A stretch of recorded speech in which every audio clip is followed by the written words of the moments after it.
आज तक रेडियो सुनता है सारा जहां।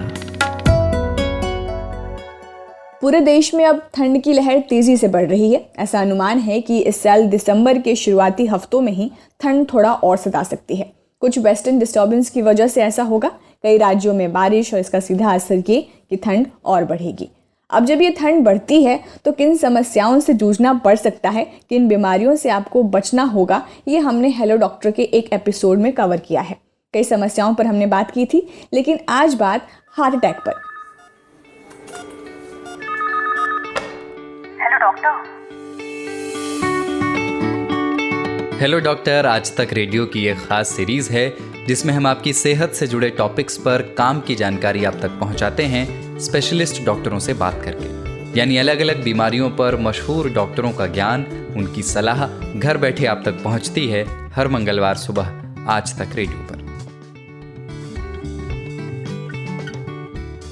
हेलो नमस्कार, मैं हूं खुशबू और आप सुन रहे हैं आज तक रेडियो का हेल्थ पॉडकास्ट हेलो डॉक्टर। सर्दियों को हार्ट अटैक का सीजन भी कहा जाता है।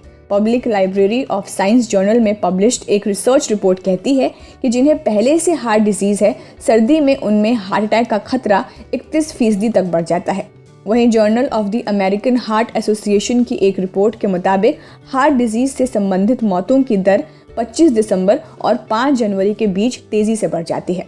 सर्दियों के मौसम में जिन लोगों को हार्ट अटैक की समस्या हुई है, उनमें से 53% मामले सुबह के हैं। ऐसे में ठंड के दौरान दिल को दुरुस्त रखना बेहद ही ज़रूरी है। बात जब हार्ट अटैक या दिल से जुड़ी बीमारियों की आती है तो अक्सर ऐसा भी होता है, हमें लगता है कि ये उम्र के साथ होने वाली बीमारियां हैं, बूढ़े होने पर होती हैं। पर युवाओं में लगातार हार्ट अटैक के मामले ये साबित करते हैं कि हम गलत सोच रहे हैं। समय से काफ़ी पहले 30 से 40 के लोगों को हार्ट अटैक पड़ रहे हैं, तो उनके लिए भी ये सीज़न कम रिस्की नहीं है। तो आखिर ठंड में हार्ट अटैक और स्ट्रोक के मामले क्यों बढ़ते हैं और कैसे इनका खतरा कम किया जा सकता है, इसके लिए हमारे साथ हैं दिल्ली के BLK मैक्स हॉस्पिटल में कार्डियोलॉजिस्ट डिपार्टमेंट के चेयरमैन और HOD डॉक्टर सुभाष चंद्र। स्वागत है डॉक्टर आपका। Thank you Khushboo ji doctor, वैसे तो हार्ट अटैक या इससे जुड़ी कई बीमारियां देश में बढ़ती जा रही हैं, लेकिन बात सर्दियों की और उसमें होने वाले जो फ्रीक्वेंट हार्ट अटैक के केसेस हैं उन पर। क्यों ऐसा माना जाता है कि सर्दियों में हार्ट अटैक के मामले बढ़ जाते हैं और जैसा कि इसे हार्ट अटैक सीजन भी कहा जाता है? खुशबू जी, इसका आंसर मैं थोड़ा विस्तार से दूंगा। देखिए, सर्दियों में हमारी बॉडी की हीट को कंजर्व करने की जो मैकेनिज्म होती है, उसमें बॉडी की जो ब्लड वेसल्स हैं वो सिकुड़ जाती हैं, कंस्ट्रिक्ट कर जाती हैं, जिससे कि बॉडी के अंदर हीट को वो समा के रख सकें। और जब ये वेसल्स सिकुड़ जाती हैं तो इससे ब्लड प्रेशर बढ़ जाता है, और ये ब्लड प्रेशर सीधे कहाँ पे इम्पैक्ट करता है? हमारे पंप के ऊपर, यानी कि हमारे हार्ट के ऊपर। तो हार्ट को इन सिकुड़ी हुई वेसल्स के अगेंस्ट ज्यादा काम करना पड़ता है विंटर्स में। और इसके चलते वो लोग जिनकी धमनियों में, हार्ट की आर्टरीज में पहले से ब्लॉक हैं, या जिनको पहले से ब्लड प्रेशर है, जिनका ब्लड प्रेशर इस प्रक्रिया से और ज्यादा बढ़ जाएगा, या वो लोग जिनकी एंजियोप्लास्टी या बाईपास हो चुके हैं, इन सभी पेशेंट्स को विंटर्स में एक अजीब स्थिति का सामना करना पड़ेगा कि वो एंजाइना की फ्रीक्वेंसी बढ़ जाएगी, जिनको चेस्ट पेन जो दवाइयों से कंट्रोल था वो बढ़ जाएगा, उनके ब्लड प्रेशर बढ़े हुए होंगे, उनकी ब्लड प्रेशर की दवाइयों की रिक्वायरमेंट बढ़ जाएगी, और उनकी जो ठंड को सहने की क्षमता है वो कम हो जाएगी। तो इन सभी साइंटिफिक कारणों की वजह से विंटर्स में प्रायः देखा गया है कि हार्ट अटैक्स बढ़ जाते हैं। हमारे पास इमरजेंसी में BLK मैक्स हॉस्पिटल में विंटर्स में हार्ट अटैक के पेशेंट की तादाद एकदम से बढ़ जाती है, लगभग दुगना हो जाती है बाकी साल के महीनों के मुकाबले। तो ये इसका मुख्य कारण है।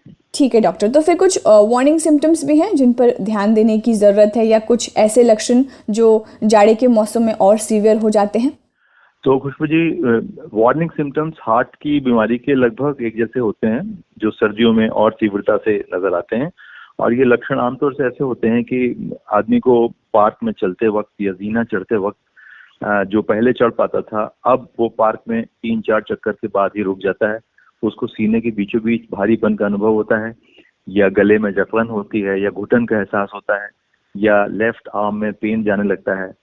कुछ लोगों में अचानक से चक्कर आना या कमजोरी आ जाना या सांस बहुत ज्यादा फूलना भी अपने आप में एक लक्षण हो सकता है। और तीसरा, बार बार गैसेस की शिकायत, जो आमतौर से लोकल रेमेडीज होती हैं, पेंटोसिड है या कोई भी एंटीएसिड ड्रग्स हैं, उससे आराम नहीं होता है। इन सभी अवस्थाओं में मरीजों को डॉक्टर के पास जाना चाहिए और इसका समुचित उपचार कराना चाहिए और उसकी जांच पड़ताल करानी चाहिए। और जांच पड़ताल में सिंपल सी जांचें हैं, जैसे ईसीजी हो गया, या ईसीजी में अगर नहीं कुछ आता तो उसको एक ट्रेडमिल कराते हैं, इकोकार्डियोग्राफी यानी दिल का एक अल्ट्रासाउंड करते हैं और देखते हैं दिल के सारे कमरे ठीक से कॉन्ट्रैक्ट कर रहे हैं या कहीं कोई खून की कमी जाने से दबाव है या उनकी आर्टरियों में ब्लॉक होने से दबाव है, तो ये इसकी जांच पड़ताल होती है। तो ये सभी के सभी लक्षण जो हैं जाड़े के मौसम में बढ़ जाते हैं, इनकी तीव्रता बढ़ जाती है, फ्रीक्वेंसी बढ़ जाती है। कई लोगों को रात में उठ के बैठना पड़ता है सांस से अचानक, और ये अपने आप में एक बहुत घातक लक्षण है। ऐसे लोगों को आमतौर से मेन आर्टरी में ब्लॉक मिलता है और उनकी नींद में या अर्ली मॉर्निंग अचानक मौत भी हो सकती है, अचानक हृदय का दौरा पड़ने से।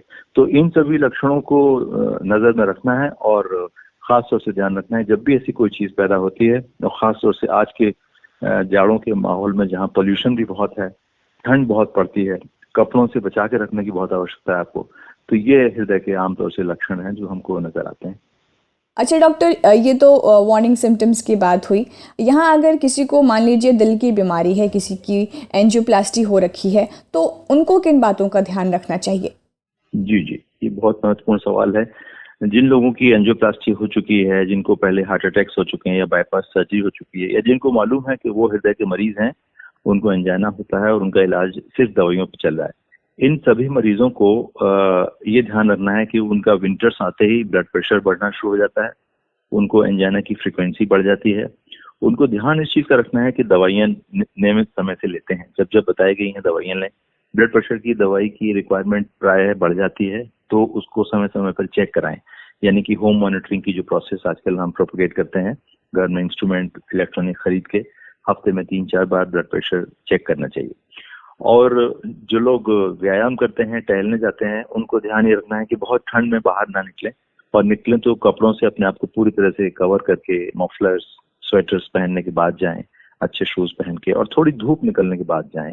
इससे एक लाभ ये भी होगा कि अर्ली मॉर्निंग पोल्यूशन की मात्रा बहुत होती है हमारे दिल्ली और उसके आसपास माहौल में, उससे भी आप बच जाएंगे। या शाम का समय चुनने जाने के लिए या धूप में जाना शुरू करें। तो ये चीजें ध्यान रखनी। खान पान में खास तौर से ध्यान ये रखना है आपको कि दूध या दूध से बनी चीजें, जितनी देशी घी, बटर या तली चीजें, ये सब नहीं लेनी है। सिंपल खाना खाएं, ग्रीन्स बहुत ज्यादा इस्तेमाल करें, फल इस्तेमाल करें, और ड्राई फ्रूट्स का मौसम है तो उसमें अखरोट और बादाम और पिस्ता आप ले सकते हैं, ये बहुत मुफीद होते हैं। और शाम में खास तौर से खाना हल्का खाएं, जिससे रात में अगर आप हृदय के मरीज हैं तो परेशानियां ना हो और आपको अचानक अस्पताल ना जाना पड़े। ये कुछ खास हिदायतें हैं जो दिल के मरीजों को बरतनी चाहिए जाड़े के मौसम में। जी डॉक्टर, जैसे कि अभी मैं बोल भी रही थी कि अक्सर हार्ट से जुड़ी बीमारियों को हम उम्र से जोड़ देते हैं। यंगस्टर्स भी हालांकि उतने ही रिस्क पर होते हैं, तो उनके लिए ये मौसम और कितना घातक है? जी, तो खुशबू जी, ये सवाल हमारे भारत के परिप्रेक्ष्य में बहुत ही मुनासिब है, स्पेशली जब आपने देखा कि अभी पिछले कई साल में कितने यंग लोगों की, यही नहीं बाहर भी जो एथलीट्स है, फुटबॉल प्लेयर्स थे, अचानक से उनको मूर्छा आ गई या अचानक से हार्ट अटैक हुआ, डेथ्स हो गई। जो लोग बहुत एक्टिव थे, जिम जाया करते थे और सेहत का बहुत ख्याल रखते थे, इवन उन लोगों की अचानक मौत हुई है। तो मैं आपको बता दूं कि हमारे देश में यंग हार्ट अटैक्स की तादाद बाकी विश्व के मुकाबले अधिक है, और यहाँ ऐसे भी हार्ट अटैक बाकी वेस्ट के मुकाबले 10 साल पहले होते हैं हमारे यहाँ। और उसका मुख्य कारण है कि यहाँ पे मेटाबॉलिक सिंड्रोम, जिसको हम इंसुलिन रेजिस्टेंस या अर्ली डायबिटीज या ब्लड प्रेशर या कोलेस्ट्रॉल की मात्रा अधिक होना, ये सब हमारे यहाँ निहित है हमारी पॉपुलेशन में, और इसलिए ये हमारे यहाँ हार्ट अटैक्स 30, 40, 50 की उम्र से शुरू हो जाते हैं, जो कि 60-70 के बाद होना चाहिए। एक तो ये। दूसरा, यहाँ के जो यंग युवक हैं उनकी जीवन शैली बहुत ही एरेटिक है, यानी कि वो लोग टोबैको यूज करते हैं, या तो स्मोकिंग में या टोबैको च्यूइंग में, जो सबसे बड़ा रिस्क फैक्टर है हमारे यहाँ। कोलेस्ट्रॉल की जांच समय समय पर ना कराना अपने आप में रिस्क फैक्टर है। और इसके अलावा स्ट्रेसफुल लाइफ जीते हैं, यानी सोने का सिलसिला ऐसा है कि रात को बहुत देर से सोना, या पर्याप्त जो 7 घंटे की नींद है वो नहीं लेते। इन सभी चीजों के चलते यंग हार्ट अटैक्स बहुत कॉमन है। ये लोग जो जिम्स में या एक्सरसाइज फ्रीक्स हैं, वो तरह तरह के सप्लीमेंट्स लेते हैं, एनर्जी बूस्टर्स लेते हैं, जिनका कोई साइंटिफिक प्रूफ नहीं है कि वो आपको फायदा करते हैं। और ये इनफैक्ट हमारी एक्सपीरियंस में बहुत से मरीज ऐसे आते हैं जिनको हृदय की मांसपेशी कमजोर हो गया, यानी कार्डियोमायोपैथी, हार्ट फेलियर हो गया उनको, या अचानक से हार्ट अटैक हो गया उनको, या उनकी किडनीज खराब हो गई, उनकी लिवर खराब हो गया। ये सब हमको देखने में आते हैं इन लोगों में जो ये सप्लीमेंट्स, हेल्थ सप्लीमेंट्स यूज करते हैं। तो मेरी राय ये होगी कि उन यंगस्टर्स को कि नियमित जीवन जिएं, एक्सरसाइज जरूर करें, एक्सेसिव ना करें, स्मोकिंग से, टोबैको यूज से बिल्कुल दूर रहें या किसी भी ड्रग से दूर रहें, और स्ट्रेस से दूर रहें। और ये सप्लीमेंट्स जो आप लेते हैं इनका प्रयोग कम से कम या बिल्कुल नहीं करना चाहिए अपने रोजमर्रा में। ये यंग हार्ट अटैक्स के कुछ कारण मैंने आपको बताए, और विंटर्स में इनकी तादाद भी बढ़ जाती है क्योंकि प्रक्रिया वही है, ब्लड वेसल्स कंस्ट्रिक्ट करती हैं, हार्ट के ऊपर लोड बढ़ता है, और जो ऑलरेडी ब्लॉक्स हैं वो मैनिफेस्ट कर जाते हैं ड्यूरिंग विंटर्स। और अब बात ट्रीटमेंट की करें तो उसके लिए फिर क्या करने की ज़रूरत है? जो भी लक्षण आपने बताए जिन पर गौर करने की ज़रूरत होती है हमें सर्दियों के मौसम में, तो उसमें भी कब एकदम डॉक्टर के पास जाना एकदम ज़रूरी होता है? आपको जाना ही है डॉक्टर के पास, ये कब पता करें?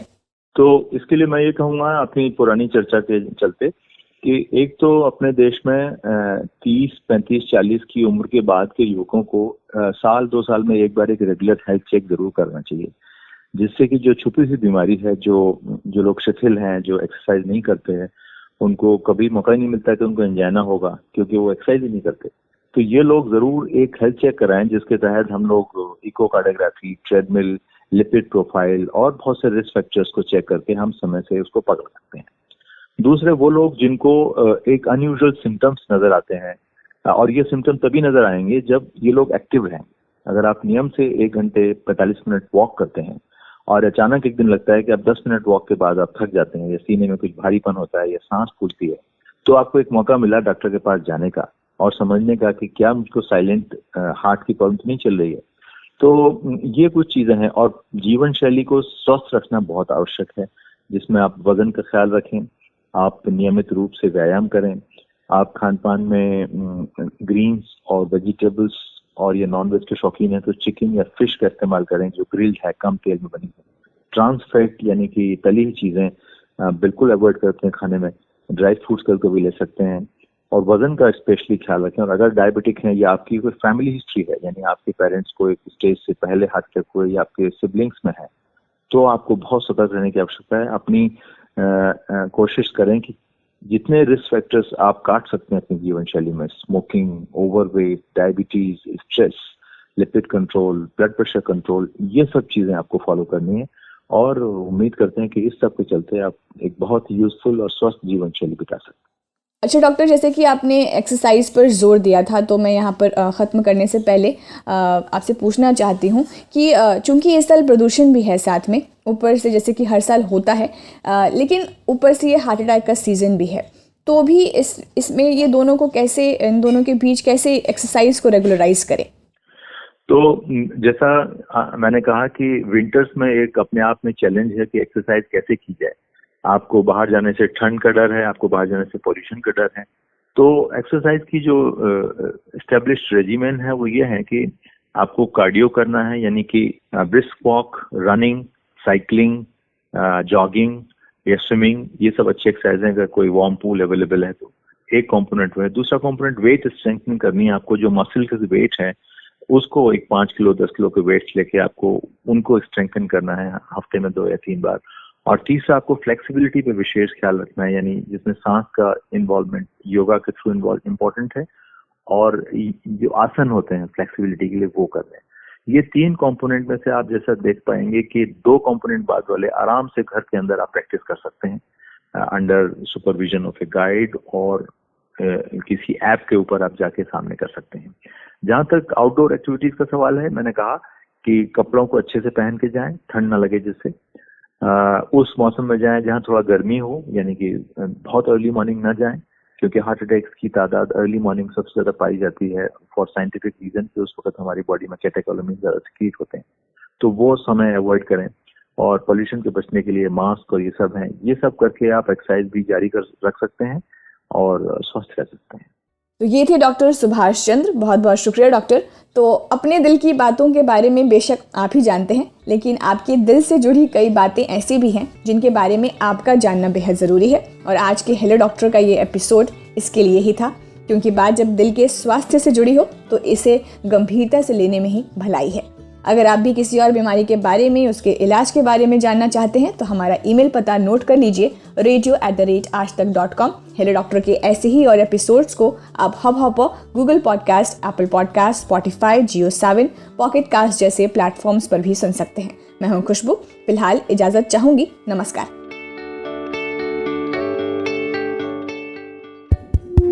अपार हर्ष के साथ सभी सुनने वालों को सूचित किया जाता है कि वॉइस नोट में, आवाज में अपना रिएक्शन भेजना चाहते हैं और वो आसान भी है, बस बटन दबाइए भेजिए। तो नंबर है, लिख लीजिए कि 99-533-233-03। जो लोग दूरदर्शन के अभ्यस्त हैं उनके लिए मैं पढ़ दूं इसको, 99-533-233-03। गुमशुदा तलाश के लेकिन ठीक है, इसमें मतलब 3 ताल का जो नंबर आपने बताया है उसमें 5 बार 3 आया है, तो याद तो बाकी 5 ही करने हैं। हाँ तीन की भरमार है इसमें। हाँ, 3 ताल में 3 की भरमार होनी भी चाहिए।